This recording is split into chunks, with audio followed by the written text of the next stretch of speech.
वक्त की एक आदत बहुत अच्छी है कि ये बदलती ज़रूर है और आज वही वक्त बदलाव की स्थिति पर है। हम सब मिल करके शनिदेव को आज विदाई देने जा रहे हैं। वो शनिदेव जो तुला राशि के सबसे बड़े योग कारक ग्रह हैं, वो शनिदेव जो केंद्र और त्रिकोण के मालिक बने हुए हैं और अब इनके जाने का वक्त आ चुका है। जाते हुए ये शनिदेव कौन से बड़े वरदान हम तक पहुंचा पाते हैं, आज इस वीडियो में हम वो सब जान पाएंगे। क्या हम गिफ्ट शनिदेव को दें जाते हुए और क्या उनसे हमको रिटर्न गिफ्ट मिलेगा, इस बात को आप जानिएगा ज़रूर। कौन से उपाय के माध्यम से इस जाते हुए शनिदेव को हम अधिक प्रभावी बना सकते हैं, क्योंकि 29 मार्च 2025 का वो दिन होगा जिस दिन शनिदेव अपने मूल त्रिकोण राशि को छोड़ करके 30 साल के लिए चले जाएंगे। याद कीजिए दिसंबर 2019 का वो महीना, जिस समय पर शनिदेव ने पदार्पण किया था अपने राशि, अपने घर और तुला राशि के चतुर्थ भाव पर। मकर राशि पर शनिदेव प्रवेश किए थे और उसी समय से कोरोना महामारी सारे विश्व में व्याप्त हो चुका था और तब शांति भी हमें प्राप्त हुई जब 2023 में ये प्रवेश किए अपने मूल त्रिकोण राशि अर्थात आपके पंचम भाव पर। अब तो शायद किसी को याद भी नहीं होगा कि कोई कोरोना नाम की दैवीय प्रकोप हमारे जीवन पर आई थी। जब इतने अच्छे शनिदेव होते हैं तो कैसे इस शनिदेव को हम बुरा कह दें। आपके अंदर जो परिश्रम की भावना है, जो आपके अंदर जो स्वाभिमान की भावना है, वो सदैव यदि जागृत है तो समझिए शनिदेव आपके लिए पॉजिटिव काम कर रहे हैं। पंचम भाव पर शनिदेव अब तक थे और अभी भी हैं, 29 मार्च को जाएंगे। जब ये पंचम भाव पर उपस्थित थे तो इनकी एक दृष्टि पड़ रही थी लाभ के घर पर। बहुत से लोग ऐसे रहे तुला लग्न राशि के लोग जो बड़े बड़े धन लाभ को प्राप्त किया है। उनकी आकांक्षाओं की पूर्ति इसी गोचर काल में हुई है। ऐसे सैकड़ों उदाहरण हमारे पास मौजूद है। लेकिन किसी कारण से, चाहे वो दशा हो, अंतरदशा हो, प्रत्यांतर दशा हो, किसी कारण से यदि वो अनुभूति हमको प्राप्त नहीं हुई तो एक अच्छी खबर वरदान के रूप में शनिदेव छोड़ करके जाएंगे और वो ये होगा कि पंचम भाव हमारी मानसिक शांति है, अर्थात उस मानसिक शांति को हमको शनिदेव दिला पाएंगे। शनिदेव को हम विलंब का ग्रह मानते हैं। जिस प्रकार से एक कच्छप को हम जोड़ते हैं शनिदेव से, भगवान नारायण का जन्म हुआ था कच्छप के रूप में, और जब हम वही कछुआ अपने घर पर पाल लेते हैं ये सोच करके कि माता लक्ष्मी जी प्रसन्न होंगी, तनिक विचार तो कीजिए कि अपने पति को वो बंधन में देख करके माता लक्ष्मी जी कहाँ से प्रसन्नता प्राप्त होंगी। उल्टा बल्कि हमारे ऊपर हम पर रुष्ट होंगी। और यही शनिदेव कच्छप के रूप में माने गए हैं, क्योंकि इनका चाल बहुत धीरे होता है। शनिदेव का कछुआ भी धीरे धीरे चलता है लेकिन अपने मुकाम को हासिल कर ही लेता है। यही शनिदेव का प्रभाव है। जिसने धैर्य रख लिया वो अपने जीवन में शनिदेव का उसने शुभ प्रभाव ले लिया। पंचम भाव पर अभी तक हमारे शनिदेव थे, अर्थात वो धैर्यता, मानसिक अशांति की धैर्यता हमने रख लिया यदि, तो ये शनिदेव बहुत कुछ हमको दे करके भी चले गए। जब ये पंचम भाव पर थे तो इनकी जो 10वीं दृष्टि थी वो सीधे धन भाव पर पड़ रही थी, अर्थात पिछले 2.5 साल से जो धन की व्यवस्था हम तक पहुंचा पाए ये शनिदेव का कर्तव्य था। शनिदेव ने हमें एक अच्छे आयाम तक पहुंचने के लिए कम से कम एक सीढ़ी बनकर हमारे साथ चलते रहे।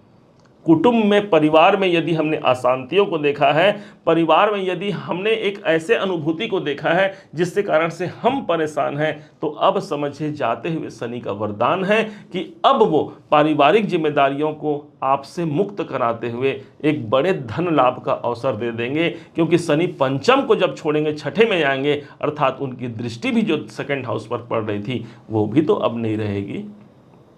शनि छठे भाव पर जाएंगे। तीसरा घर, छठा घर, 10वां घर और 11वें घर पर शनि का गोचर शुभ माना जाता है और उसी गोचर को लेकर के अब शनि मेरे छठे भाव पर प्रवेश करेंगे।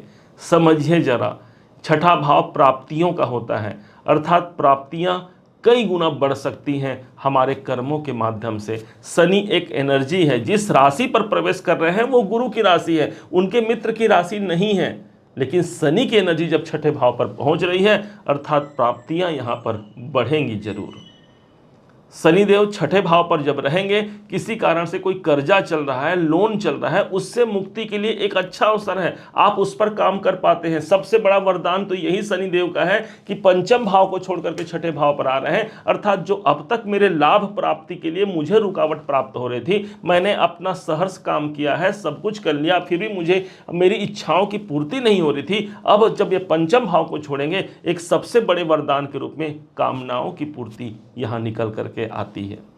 शत्रु अनायास परेशान कर रहे हैं, उस पर आप विजय प्राप्त कर पाते हैं। सबसे बड़ा वरदान होगा कि शत्रुओं पर आप विजय प्राप्त कर पाते हैं। रोग यदि किसी कारण से व्याप्त है, उस रोग से आप लड़ पाते हैं, उस पर विजय प्राप्त कर पाते हैं, क्योंकि शनि हमारा कर्म है। एक बात को ध्यान रखिएगा, छठे भाव पर शनिदेव आ रहे हैं, अपने डेली रूटीन को हमेशा मेंटेन रखिएगा, क्योंकि शनि कर्म है ना। यदि हमने अपने शरीर को काम पे लगा दिया, एक नियम अनुशासन से यदि हमने चलना सीख गए, तो शनि हमको वो परिणाम दे जाते हैं जो हम प्राप्त करना चाहते हैं, या उस परिणाम से बड़ा भी शनि देव दे जाए तो कोई अतिशयोक्ति नहीं होगी। हम ज्योतिषी या कोई व्यक्ति भी देखिए, कोई भी प्रॉब्लम आया, हम सीधा शनि और राहु को दोषारोपण कर देते हैं कि आपके जीवन में कोई विलंब हो रहा है, शनि के कारण हो रहा है, कोई बाधाएं आ रही हैं तो राहु के कारण हो रही है। जबकि यही दोनों ग्रह ऐसे ग्रह हैं जो विशाल ऊंचाइयों तक हमको पहुंचा सकते हैं। हमारे छठे भाव पर शनिदेव मौजूद रहेंगे। नौकरी पेशा वाले लोगों के लिए एक वरदान से कम नहीं होगा। उनके नौकरी में प्रखरता प्राप्त करना, उनके नौकरी में इंक्रीमेंट प्राप्त करना, कोई बाहर के नौकरी को आप तलाश कर रहे हैं, ये अवसर आपको दिला पाता है। शनि छठे भाव पर प्रवेश करेंगे और 12वें घर पर इनकी 7वीं दृष्टि होगी, और 7वां दृष्टि विदेश का होता है, किसी अलग स्थानों का होता है। शनि सब जब छठे भाव पर आते हैं तो यहाँ से इनकी एक तीसरी दृष्टि पड़ती है अष्टम भाव पर, जो कि रुकावट और बाधा है। अब शनि हमारा कर्म है, अर्थात हम अपना कर्म रुकावट और बाधा पर लगाते हैं और उससे हमको विजय तिलक ये शनि दिला पाते हैं। कभी भी तुला राशि के लिए शनि इनके लिए खराब नहीं हो सकते, और यदि आप इसे लग्न के माध्यम से देख रहे हैं तब तो और ज़्यादा मजबूती बढ़ जाती है। शनिदेव योग कारक होते हैं, और इनकी एक दृष्टि और पड़ेगी, और इनकी जब दृष्टि पड़ती है 10वीं दृष्टि, वो सीधे पड़ेगी यहाँ से 7, 8, 9, 10 तीसरे घर पर पड़ेगी।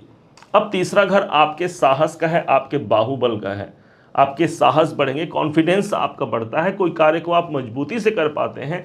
शनि का ये एक सबसे बड़ा वरदान है, इस जाते हुए शनिदेव का सबसे बड़ा वरदान है। ये तो एक शिक्षक है ना शनिदेव। दो ही प्रकार के शिक्षक होते हैं, एक तो आपको बड़े प्रेम से समझाने वाला, और दूसरा आपको दंडित करके समझाने वाला शिक्षक होता है। याद कीजिए अपने स्कूल के समय को, जब आप स्कूल जाया करते थे तो यही जो प्रेम से समझाने वाला शिक्षक आपको सिखाता ज़रूर था, लेकिन आपको आज वो शिक्षक याद नहीं होगा। लेकिन जो शिक्षक हमें दंड दिया है, जिसने हमें छड़ी लेकर के समझाया है, वो शिक्षक हमें याद है, और आज हम जिस लायक हैं, जिस मुकाम पर खड़े हैं, ये उन्हीं की मेहरबानी है, उन्हीं की कृपा है कि आज हम इस समय पर जिस मुकाम पर खड़े हैं। और आगे भी यही शिक्षक अर्थात शनिदेव हमको बड़े से बड़े अवसरों को प्राप्त कराता ही रहेगा। इस बात की गारंटी है शनिदेव की कि जिसने धैर्य धारण कर लिया, जिसने निरंतरता को धारण कर लिया, उसे शनिदेव कई प्रकार से विलंब नहीं बल्कि ऊंचाइयों को प्रदान करते हैं। शनि के लिए कहा गया है ना कि ये विलंब के कारक हैं। हाँ, ये अपना समय लेते हैं, लेकिन ऊंचाइयाँ भी उसी हिसाब से देते हैं। और यही शनिदेव छठे भाव पर इनका आना, इन जाते हुए शनिदेव का सबसे बड़ा वरदान होगा। संतान को लेकर के हम पीड़ित थे, अपने लव रिलेशन को लेकर के पीड़ित थे, तो उनसे हमको छुटकारा प्राप्त होगा ना। पंचम भाव से शनिदेव अब निकल रहे हैं, तो ये शनि का प्रभाव सबसे ज़्यादा मजबूती से होगा। अब आते हैं रिटर्न गिफ्ट, हमको शनिदेव की तरफ से क्या मिलने जा रहा है। हम कहीं जाते हैं, किसी को गिफ्ट देते हैं, बदले में हमको रिटर्न गिफ्ट मिलता है। शनिदेव हमारे पंचम भाव पर है। पंचम भाव हमारे एजुकेशन है, हमारा शिक्षा है। पिछला समय आप देखिए, बहुत सारा नॉलेज आपको दिलाया पंचम भाव, बहुत सारा ज्ञान आपने लिया, बहुत सारा एजुकेशन ज्ञान यही आपको शनिदेव दिलाते रहे। कर्म की शिक्षा आपको शनिदेव दिलाते रहे। उपाय के रूप में पंचम भाव हमारा एजुकेशन है। यदि आप सामर्थ्यवान हैं तो किसी एक के लिए शिक्षा की व्यवस्था कर दीजिए, किसी एक बच्चे के लिए। जाते हुए शनि का कई गुना वरदान बढ़ जाएगा। यदि नहीं तो कुछ बुक, कुछ पुस्तकें खरीद लीजिए और उन, चाहे वो धार्मिक पुस्तक हो या किसी के कैरियर से जुड़ा हुआ पुस्तक हो, और उनको बच्चों में, जो विद्यार्थी हैं उनमें बांट दीजिए। अभी स्कूल खुलने ही वाला है कुछ दिनों में, इस गोचर के दौरान में, तो ये भी आपके लिए बहुत अच्छा प्रभाव होगा। पंचम भाव हमारे संतान का है, तो इस समय पर जाते हुए शनिदेव का वरदान लेने के लिए बच्चों से पूछिए कि बेटा क्या आपको चाहिए या कहाँ आपको घूमने जाना है, और उनके मन मुताबिक, अभी गर्मी की छुट्टी भी आने वाली है, उनके मन मुताबिक किसी स्थान पर चले जाइए बच्चों के संग। निश्चय मानिए आप पंचम भाव से जुड़ते हैं, शनिदेव का दायित्व है कि पंचम भाव और जहाँ जहाँ उनकी दृष्टि पड़ रही है वो सारे प्रभाव आपको वरदान के रूप पर दे करके चले जाएंगे शनिदेव, और यही उसका वरदान है। यही आज अलविदा कहने का समय आ चुका है। उम्मीद है आप सबने इसे समझा, आप सबने इसे जाना है। यदि आपने इसे समझा है, जाना है, मेरे समझाने का प्रयास यदि आपको सार्थक लगा हो, मेरे समझाने का तरीका यदि आपको सार्थक लगा हो, तो हर बार की भांति इस बार भी अपना प्यार भरा लाइक और कमेंट करना कभी मत भूलिएगा। और हाँ, यदि अभी तक आपने चैनल को सब्सक्राइब नहीं किया है, सब्सक्राइब जरूर कीजिएगा।